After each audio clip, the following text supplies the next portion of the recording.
Hello friends, welcome back to my channel. So like, I don't know, a month or so ago, I tweeted out that I wanted to be obsessed with a book or a book series because this year just hasn't been my year for books that I like want to make my new personality, you know what I'm saying?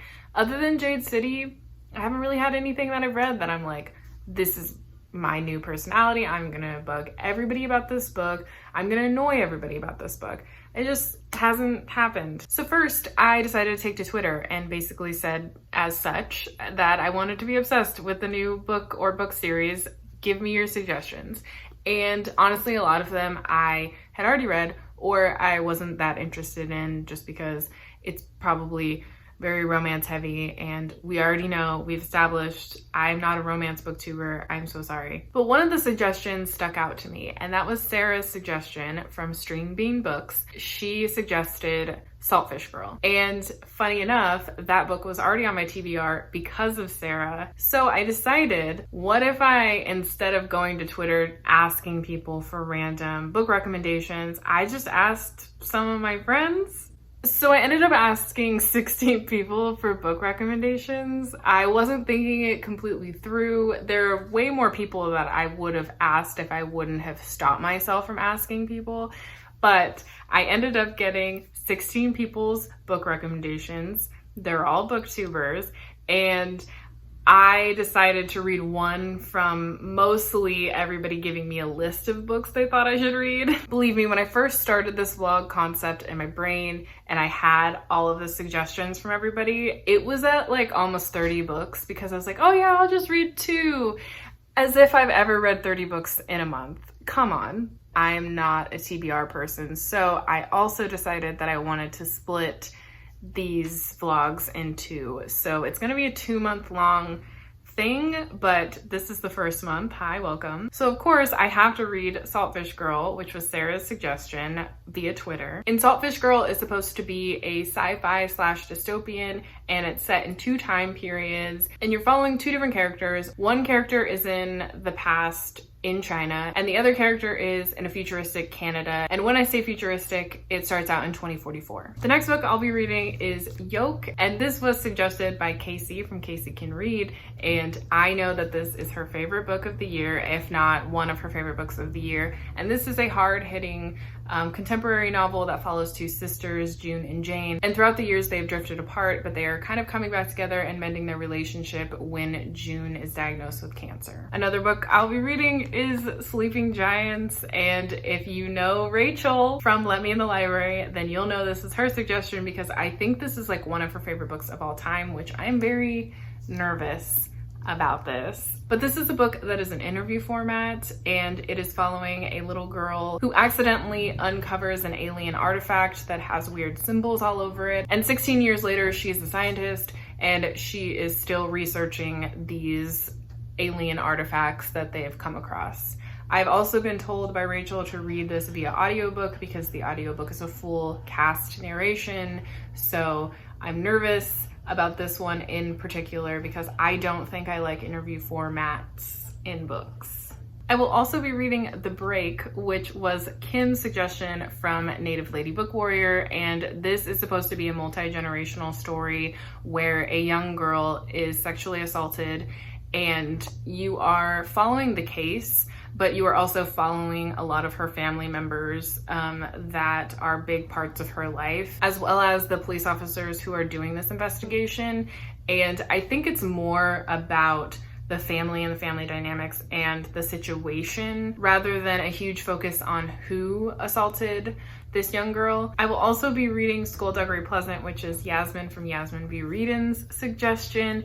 And I don't know specifically if this is supposed to be young adult or middle grade-ish. All I know is that it follows a main character named Stephanie, and she ends up meeting this detective figure who happens to be a skeleton named Skulduggery Pleasant, and they have to solve this mystery that's surrounding her uncle's death. I'll also be reading Letters to a Young Poet, and this is Sydney's from Sid Bookworm's suggestion, and this one just came in at the library. Anyway, Letters to a Young Poet is supposed to be a nonfiction that is correspondence between Rainier Rilke or Yolk. I don't know how to pronounce his last name, but this poet is having a correspondence with a younger poet who's basically trying to get his name out there and trying to write more, and he's asking for advice. And so these are supposed to be their correspondence, and it's supposed to be insightful and have a lot of advice and bits of wisdom in it. So I'm really interested in this one. I've never heard of it before, and I'm pretty sure it's an older nonfiction as well. And then the last book I'll be reading is The Sound of Stars, which is Chi from Chi Reading's suggestion. And this is one that I don't know that much about. I just know that it is supposed to be, I believe, a climate crisis, science fiction, young adult novel. And it follows two characters. I believe that one of the characters is from an alien species that has invaded Earth, and then one of the characters is a human, and that's all I know. So yeah, those are the first 7 books that I'll be reading for this vlog. I really hope that I find a book in here or a few books in here that I decide to make my new personality. That's the whole point of this video. I need to find a book that I get obsessed with and annoy all of you with.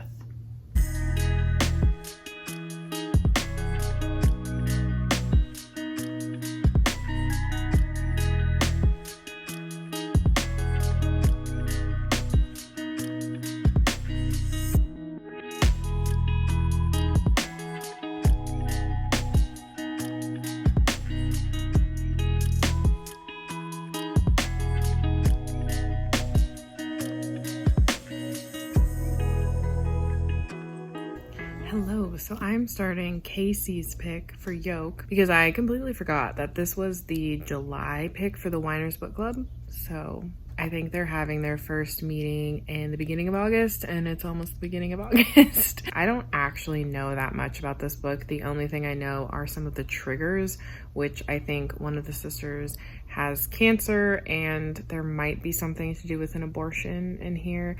I just know about the cancer aspect of it because I did look at the trigger warnings before going into this, and I know that this has a sister dynamic and that one of the sisters, I think, is moving back home to take care of the other sister. So that's all I know going into this. I'll give you my first update when I have any major thoughts, but likely halfway through the book.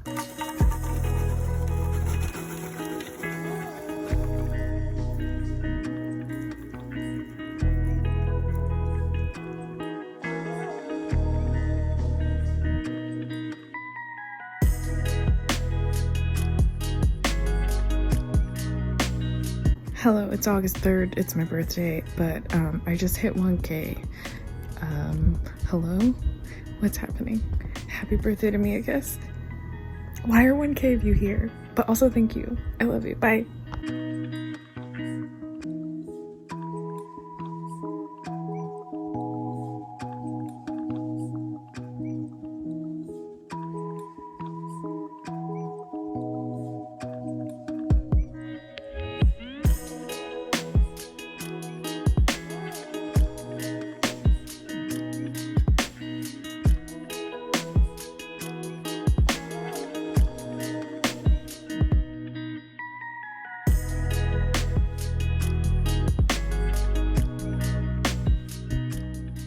Hello, so I am playing Animal Crossing, and while I'm doing that I decided to start The Sound of Stars, which is Chi's pick, and I am actually really liking it. I'm 2.5 hours into it and I like it. I think the audiobook is pretty good. Like, there's different narrators, and I didn't have any idea what this book was about, and I decided when she suggested it for me not to look at the synopsis because I kind of wanted to go in and be surprised.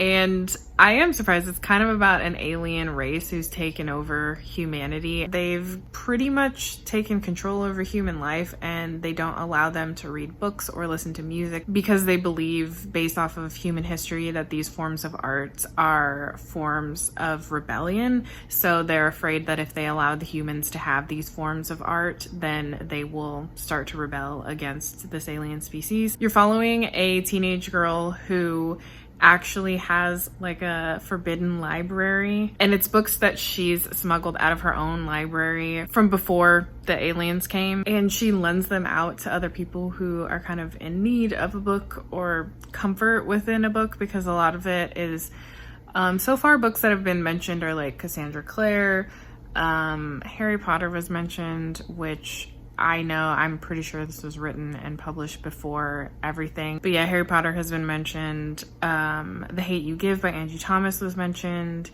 So there is like nods to different influential books. And then the other perspective is one of the aliens. And he's kind of different than everybody else in his species and how they interact with humans. Like, they don't really care about the music, and they don't want anything to do with music. They don't want anything to do with books or human art form, but he actually really likes music. And so he ends up finding her library, reading one of the books, and kind of getting obsessed with books. I think they're gonna have like an unlikely alliance of some sort, but yeah, I'm only 2.5 hours in and I'm enjoying it so far, and I'm glad that I went into it without really knowing that much about it. I finished Yolk.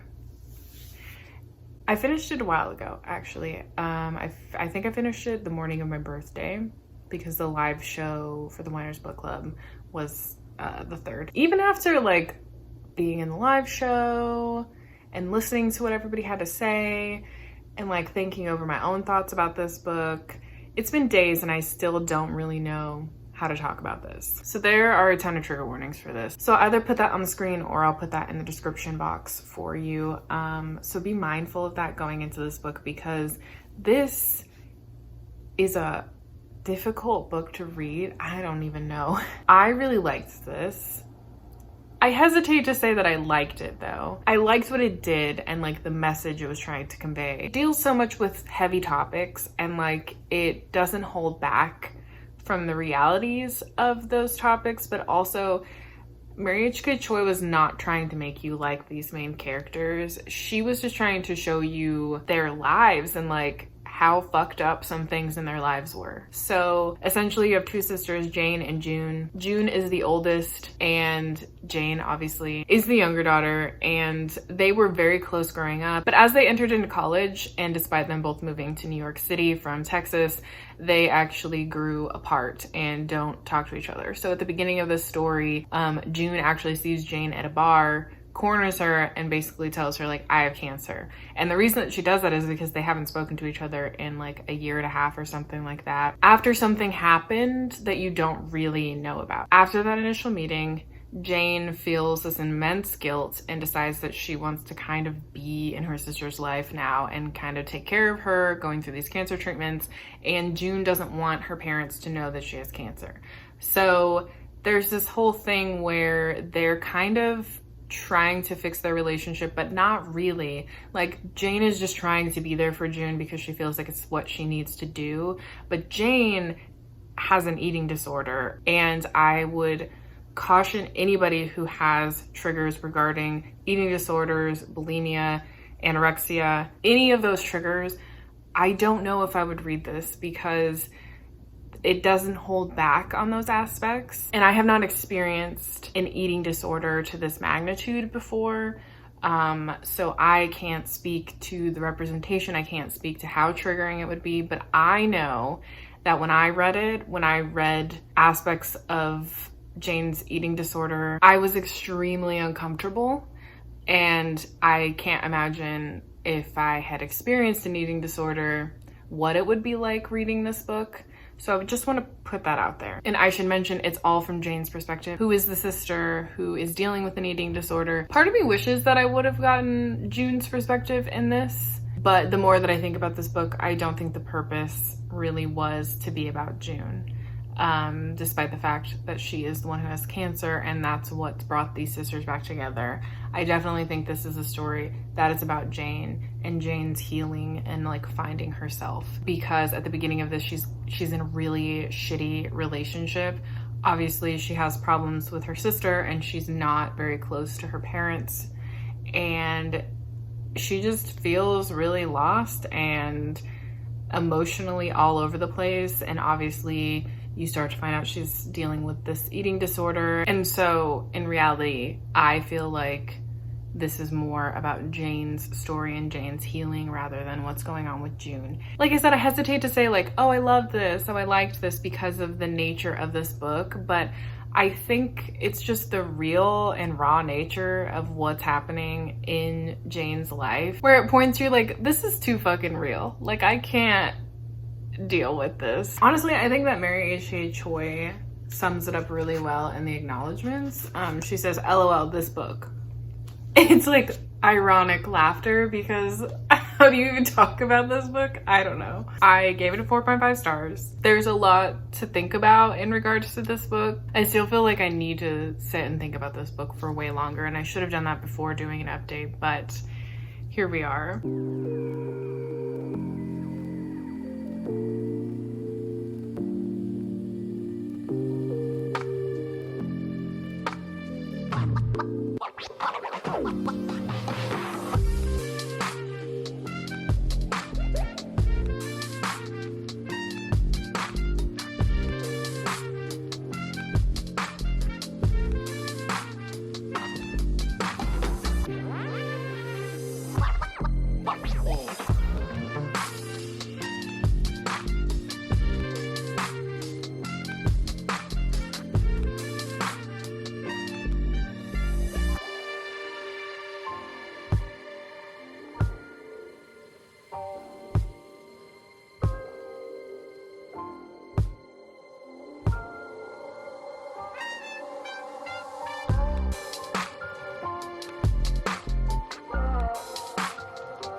I know the majority of this vlog has taken place here, but it's just the easiest place to film lighting wise. I'm taking this vitality shot because I have stomach, you know, I'm a cutie with stomach issues. What is it? A hottie with stomach issues. So stupid. I've been trying to work on my health.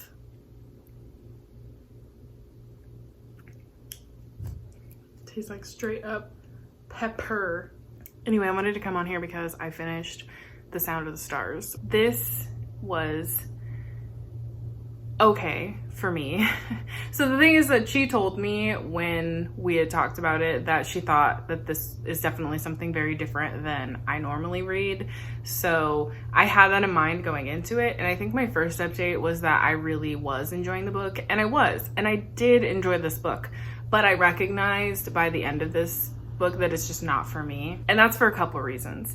I am not somebody who loves books that have like book references, like heavy book references, heavy music references, heavy pop culture references in general. Like for whatever reason, I don't relate to books like that.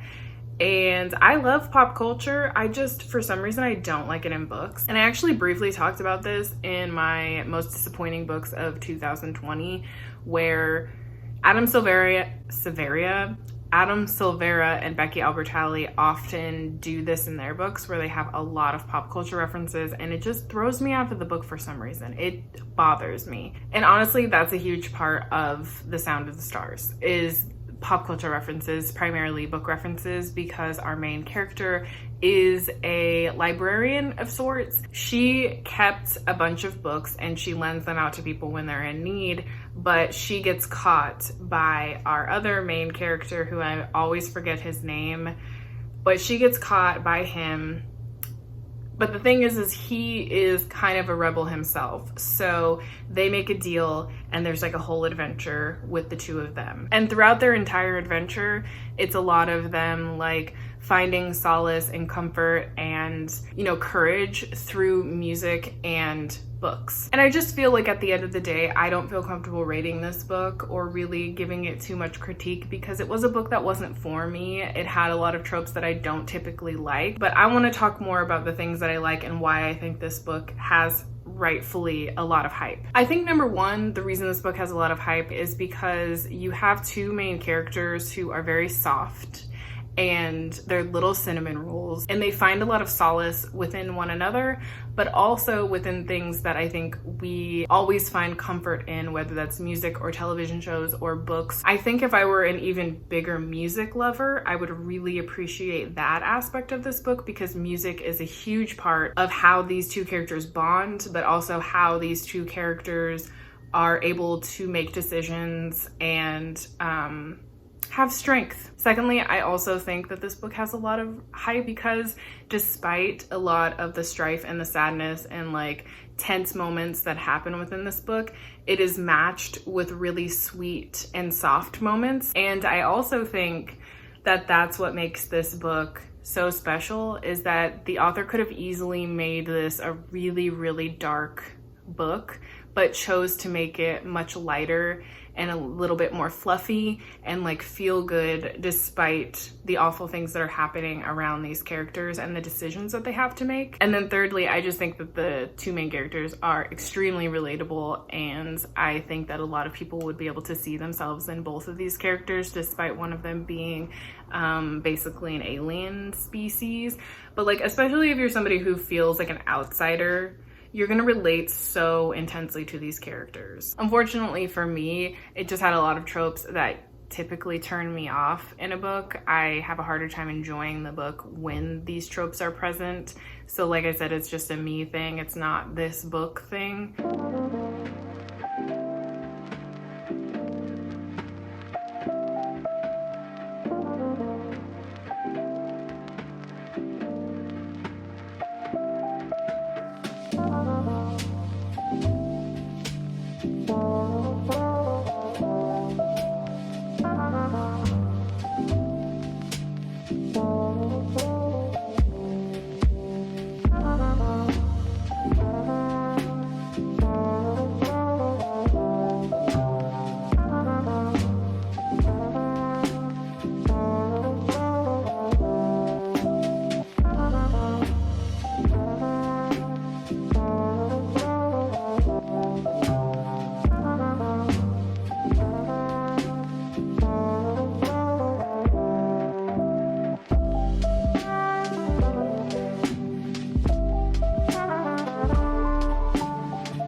I'm addicted to these.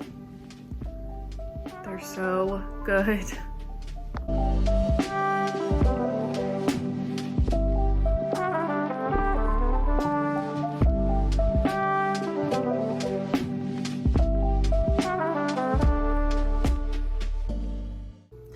I just got a call from a library that I initially didn't get the job that I interviewed for, which was not surprising to me. It's not that big of a deal. It's a big deal. I was sad about it, but we're not gonna talk about that. Anyway, they offered me a completely different position. And I'm very speechless. I don't know what to do with myself right now except to tell you all. Good morning. I don't know if you can hear the crow outside. It's been squawking. We have a lot of different birds that hang out around here. We actually have a hawk that hangs out sometimes. I rarely see it, but my partner sees it all the time. So we have a lot of different birds that hang out, which is where my obsession with looking at birds came from. And like, they're so cool. Anyway, I'm updating because I finally started the book that created this video, which is Gish Girl. I sat down yesterday, which was Sunday. I sat down and I was like, I'm gonna start this. I knew very little about this book except that Sarah and Sage both really loved it. And I kind of knew / thought that it had something to do with like sort of a dystopian future, but also there was like some climate stuff in here. And I think I just thought it was gonna be a weird dystopian-ish type book. And that's not necessarily wrong, but like there's no way to explain this book. That being said, I sat down yesterday and read over half the book. I couldn't stop reading. So on the back it says, set alternatively in 19th century China and in futuristic Canada Pacific Northwest, Saltfish Girl is the mesmerizing tale of an ageless female character who shifts shape and form through time and place. This is a remarkable novel about gender, love, honor, intrigue, and fighting against the dark forces of biotechnology. That does sum it up a little bit. Anyway, I'm halfway through this and I can't even explain it to you other than what the back says. It's one of those books that's like, I'm loving it. It's really weird. I don't think it's gonna be for everybody, but it's a book that I'm just like, it's weird and I'm vibing with it, but I don't know how to explain it to you and I don't exactly know what's going on. But I think that the fact that I don't know what's going on is purposeful.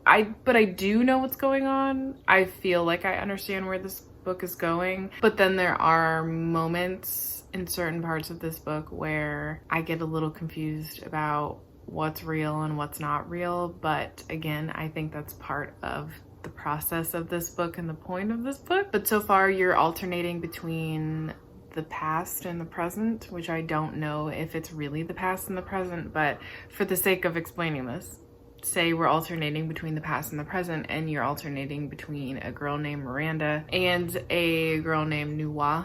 And so in Miranda's perspective, she's the one who lives kind of in the future, and there's a lot of like biotechnology.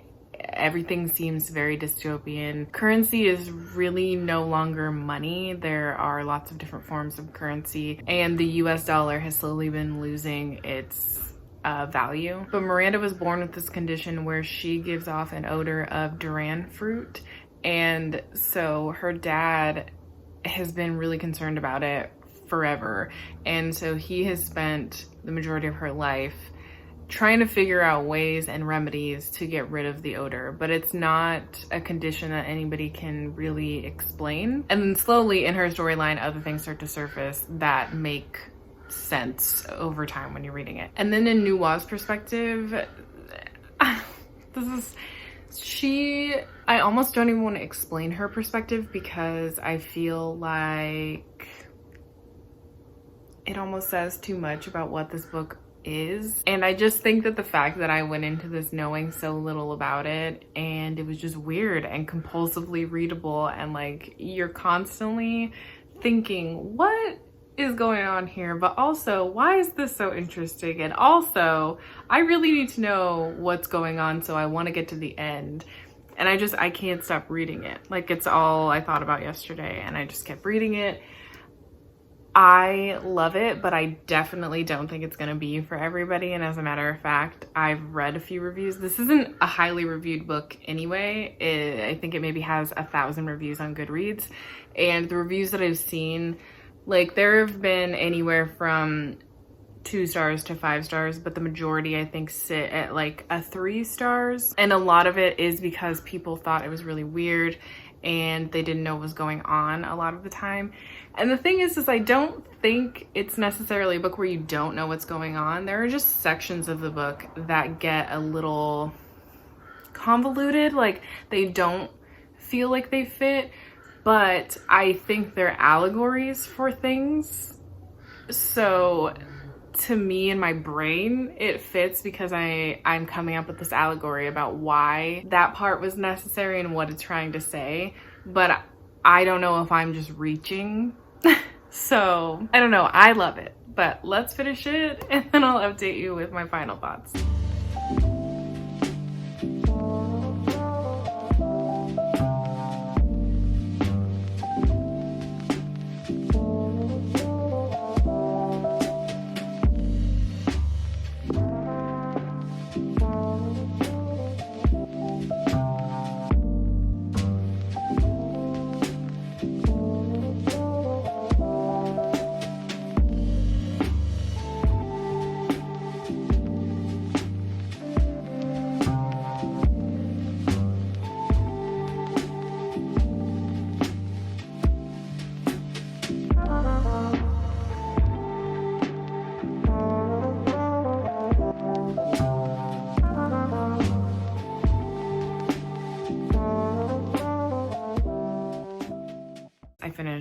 Fish Girl.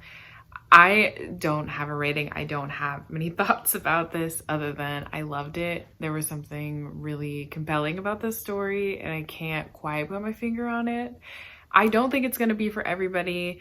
I think I was talking in the last clip about some of the Goodreads reviews where people talked about being really confused and feeling like it was too ambiguous. And the funny thing to me is that ambiguity doesn't always work in books for me. Like if I feel that it's too ambiguous and I can't piece things together in the end, I do feel like you understand what's happening, but it's never spelled out for you. It's kind of you making assumptions based on what's presented to you and how this kind of ends. And it's weird. It's a weird story, but I really liked it. And like there are certain things in this book that are not outright explicitly talked about. Obviously in the synopsis it talks about like gender being an aspect of this, and like I think it's more of the fluidity of gender.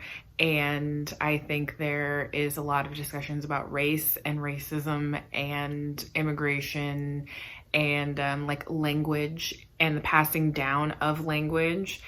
There's a lot to unpack in this book. It's like a book that I definitely would want to reread. I can't stop thinking about it. I can't stop thinking about the ending because I'm like, wow, everything's kind of full circle.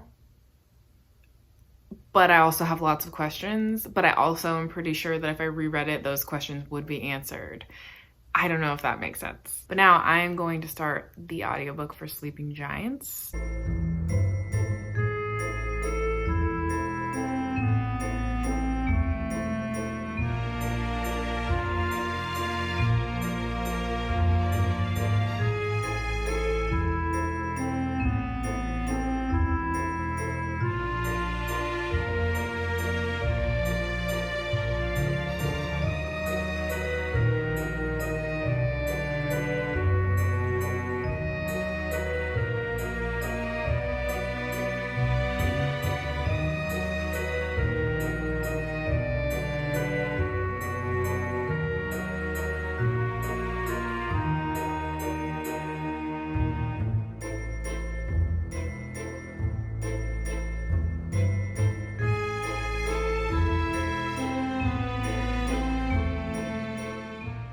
Don't mind the Animal Crossing music in the background. I don't know why, but recently I've been like blow drying my hair straight because I'm lazy. That's why. That's the reason why. But I've been lazy, so I've been blow drying it straight, which seems like that wouldn't be the lazy routine, but it is. Anyway, no one cares about that. I've been reading Sleeping Giants and I'm about halfway through it. I like it, but I've realized something about myself, and this was something I should have known going into this because it constantly gets compared to Illuminae, which I don't think it gets compared to Illuminae because they're similar writing styles. It's the format. So this is a dossier format, just like the Illuminae files. And I hope I wasn't saying Illumicrate this whole time. But yeah, it's dossier or interview format. It's more interview format right now, like halfway. It's mainly just been interviews. You know, now that I'm looking at this, I think the whole thing is interviews. So is that still considered dossier? My point being is that I didn't like the Illuminae files because of the formatting, which is the reason that most people like it. But I've come to realize that I don't like interview formatted things. It's hard for me to get invested into the story when it's that way for whatever reason. I think it's because you don't really know the inner monologue of people, and it's a little bit harder to catch on to how somebody feels about somebody else. So I feel like I'm just less invested in the story, even though I'm interested in the overall concept, but I'm just less invested in it because it's interview format, which is sad because I do think that if it weren't interview format, if this was just a traditionally formatted book, I probably would love this, but I don't know. I find that when I'm listening to the audiobook, I just kind of start to glaze over a little bit. I'm feeling really sad about that. Also, I don't know if any of you care at all, but I'm back into Animal Crossing like pretty hard. Hello, I showered and haven't done my hair yet, but I wanted to update the vlog. Anyway, I finished Sleeping Giants. I actually finished it yesterday and I wanted to sit and think on it because basically what I said yesterday was true, that I just feel like the formatting of this, the interview format, is not for me personally because I am such a character-driven reader that, in my opinion, I feel like it's harder to get to know the characters in interview format. And I think I kind of already said this in the last clip just about how I feel like I haven't been able to connect to any of the characters, and that just kind of stayed true through the entirety of the book. Even in the really intense moments where I felt like I should have been more emotional or connected, I wasn't. But the thing is, the whole premise behind this, the concept, everything that was happening is really interesting and cool to me. I think that's what's frustrating for me, is that this is like, in theory, a 5 stars. I should have given this a 5 stars, but the interview format, I've been taught a lot. So I am giving this 3.5 stars because I loved a lot of what was happening in here, and like the plot and just the ending was wild. I realized I never actually told you what Sleeping Giants was about. So there is a little girl who wakes up in a hole, and all around her are these glowing carvings, and it turns out that she is in the palm of what they believe to be an alien species. So you fast forward 16 years and this little girl is named Rose. She is now an adult and she is also a physicist, and she has been spending her life trying to figure out what this piece of an alien species, or maybe something that they use, what it is and what it's used for. So this book is interviews of the different scientists and physicists working on this project and the things that happened / went wrong in their experiments. And it's pretty interesting because I think it speaks a lot to government and wars and what we're willing to do, not we, but like what governments and stuff are willing to do and cover up, / like how they manipulate people for their own gain, which is accurate. I have heard that the next 2 books are better than this one, so if it's a 3.5 for me now, I'm sure they'll get better, and I'm considering moving on with the series, but I'm sad. And I'm sorry, Rachel and Jayla and probably Yasmin, because they all actually love this book.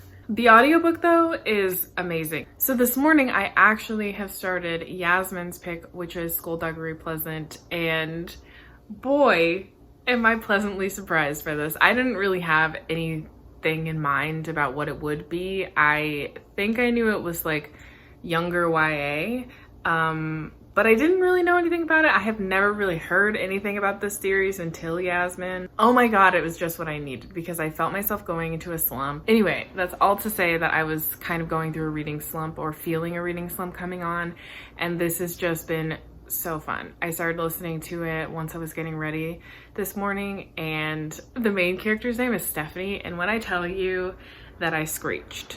I've never read anything with a main character named Stephanie. It's maybe a side character. I rarely ever see Stephanies in books. It's actually kind of weird, to be honest, to hear your name over and over again. But it's been really fun. This book is really fun and it's funny. I love the audiobook. So again, if you are an audiobook listener, if you are looking for an audiobook, this has been really fun. And I'm a quarter of the way into the book.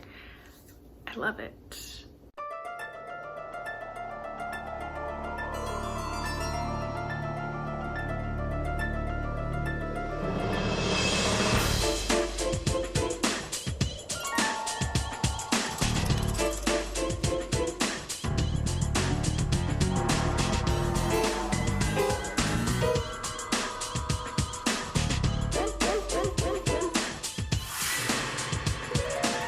Hi, so I finished Skulduggery Pleasant. I also got this sweater. I'm so excited about it. I actually accidentally somehow bought like 3 different sweaters that are all like Halloween related a little bit, slightly, kind of. Anyway, reading update. I finished Skulduggery Pleasant. I actually finished it yesterday. I loved it. 5 out of 5. I can't even explain to you why, but this gives me so much nostalgia. Like, it makes me feel like I read these growing up, and I was rereading them even though I was reading it for the first time. That's only happened to me one other time recently, and that was when I read Away. And I genuinely think it's because of some of the books that I read growing up kind of give me the same vibes as this. So for Skulduggery Pleasant, basically there's a main character named Stephanie, and her uncle just died, and he happened to be a writer, and he wrote a variety of things, but more recently he was writing like these mystery novels. And she has some aunts and uncles who are pretty upset about this decision that their uncle made to give all of his assets to this young girl. I think at the time she's like 13 or 14. I actually don't remember how old she is, but she's definitely young. But he does say that she'll come into the assets when she's 18 years old. But her mom and her decide to kind of check out the house and just see what it's about. A rainstorm happens and the mom gets like a flat tire or something, and so the mom leaves her in the house for a few hours because she needs to go get the car fixed. And in that time, somebody tries to break into the house and they're looking for something now that Stephanie's uncle is dead. So this spurs a whole situation where this skeleton man called Skulduggery basically comes in, saves the day, tells her a few things about her uncle and about what he does and who this person possibly was. And she gets involved with Skulduggery, who's kind of like a detective, and she learns about this evil person who's kind of after something, but they don't know what it is. So now that's what this book is about, is trying to figure out why this man is after something of Stephanie's uncle's now that he's dead. And I loved it. Skulduggery specifically is very funny. He's very sarcastic. This whole book is very sarcastic, and I think that's really fun. It's very witty and sarcastic. I don't know if this is considered a middle grade or a young adult, because Stephanie does read like a younger character, and I really liked that about her. She felt really real, and she was also funny and very sweet, and I liked a lot of the side characters. I just liked pretty much everybody in this book, and I liked how the plots kept unfolding. Also, if you have access to the audiobook, I highly recommend it because the narrator is amazing, and at the very end there's like this faux interview with Skulduggery, and it's really funny. I don't know, I'm really excited that Yasmin chose this book because I had a lot of fun, and I do really want to move on with the series. I can see myself rereading this when I need like a comfort read. It just felt so nostalgic, I can't even explain it. But I had such a fun time reading it, and it was exactly what I needed because I was kind of feeling myself going into a little bit of a slump.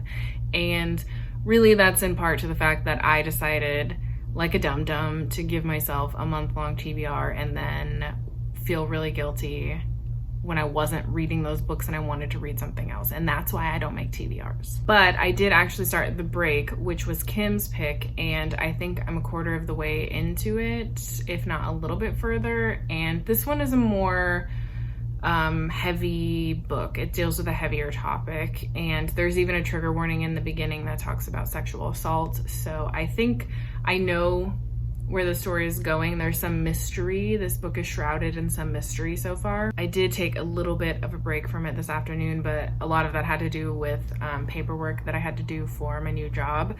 So I had quite a bit of paperwork to do today.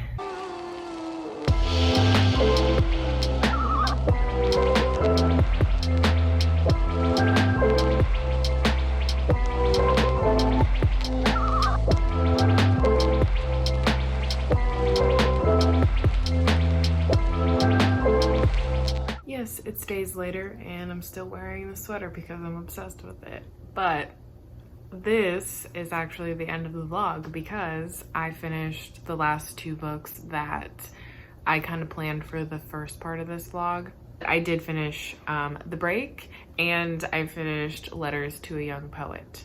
So for The Break, I kind of already told you it is about a sexual assault case that happens, and you're kind of seeing a bunch of different perspectives of this case unfolding from mainly, Emily is her name, from mainly her family members. While the story in many ways was really hard to digest because it's not only about Emily's case of getting sexually assaulted, it brings up a lot of past traumas for a lot of these women in this family, and there is another sexual assault case that you learn about later in the book. But what I loved most about it is that it shows so much of how Indigenous women often come together and lend each other strength, especially when they're family members, but also it blurs the line of what family is and looks like, especially in a colonized and westernized world where family often looks one particular way.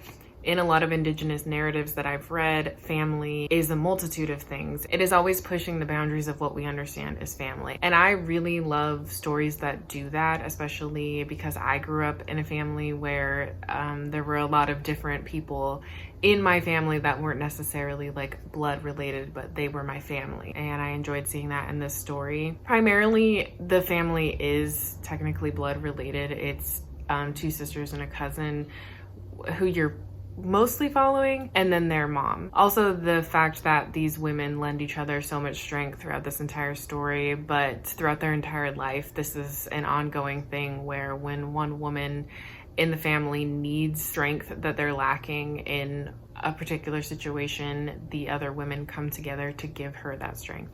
I love that about this story, especially in regards to Emily, who was sexually assaulted.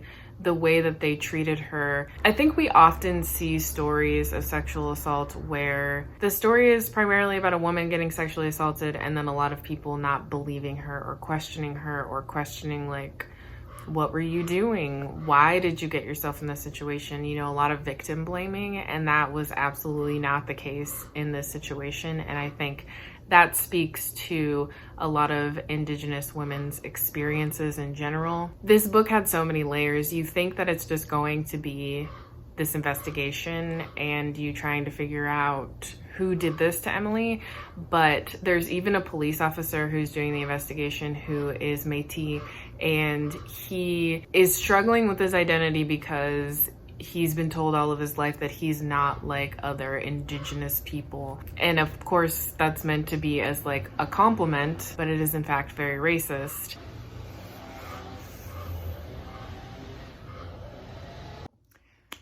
Anyway, sorry, you know how it goes around here, yard work city. I think I was talking about one of the police officers who's in the investigation. He is Métis and he's really dealing with his identity. So it was interesting to see that interwoven into the overall story itself, and like how identity was discussed in here, especially between him and his mom, who for a very long time was in a relationship with his father, who was white and really racist and like abusive towards her. So I definitely think that you should look up triggers before going into this book, but I also think that this is such a multi-layered book, and it's also a multi-generational book. Like you're in different perspectives of different generations. And I think that this is a book that I would totally want and need to reread in the future, because the one thing about it having like kind of a mystery element to it is that you sort of start to focus a little bit on that aspect, like who did it, even though it's not written super like a mystery.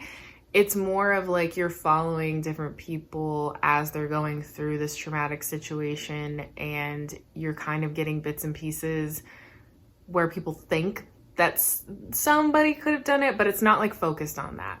But I think inherently anything that has sort of a mystery element to it, you sort of get caught up in that and can lose a lot of the rest of the story. So I feel like I would definitely want to reread this. But yeah, just be mindful of the trigger warnings. I will leave them down below and probably put them up on the screen because there were quite a few, and I'm probably gonna forget some if I just say it off the top of my head. But I gave this a 5 stars. I think this is one of my favorite books that I've read in this vlog. And then I read, which I hadn't even talked about except for at the beginning of this vlog, Letters to a Young Poet, which was Sid's pick for me. And this is a nonfiction where the poet Rainier got this correspondence from this young man who was an aspiring poet, and Rainier decided to respond to it. So this book is the correspondence, and it's just, Sydney even said this to me when we were talking about this book, that it has a lot of like insightful moments in it and just really deep moments in it. And I absolutely agree with that. There's a lot of life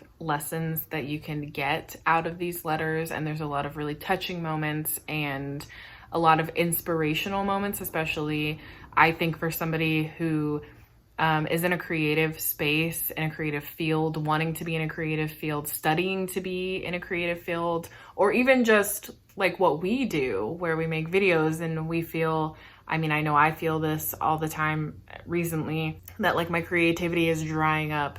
And there's a lot of aspects in here that touch on that, but it's just really touching. Like there's a lot of life lessons in here. It was very unexpected, even though Sydney did say like it had those unexpected moments of like wisdom in it. I wasn't fully expecting it for some reason. Like, I don't know. Like sometimes it doesn't touch me the way that it touches other people because I'm emotionless. I'm an emotionless robot. Which is not true. Sometimes I am. And so sometimes things that have like wisdom in them, I feel like I hate to say this, but sometimes I feel like it's cheesy. I didn't really feel that with this, to be honest. Like I felt like Rainier was just really honest and straightforward, but also insightful about different things. This is translated from German. So Rainier is a German man. He's white. And I really was like skeptical about how much I was going to get from this white man, but it was good. I don't think I'm going to rate it because I don't know how to rate something like this, to be honest. So that was part 1 of reading my friend's recommendations for a month, and part 2 will be out next month. And that one will have 9 books, I'm pretty sure. I'm excited. Anyway, thank you so much for watching. I hope you enjoyed this video. And if you're still here, I don't know, leave a little book sack emoji. And I will talk to you next time. Bye.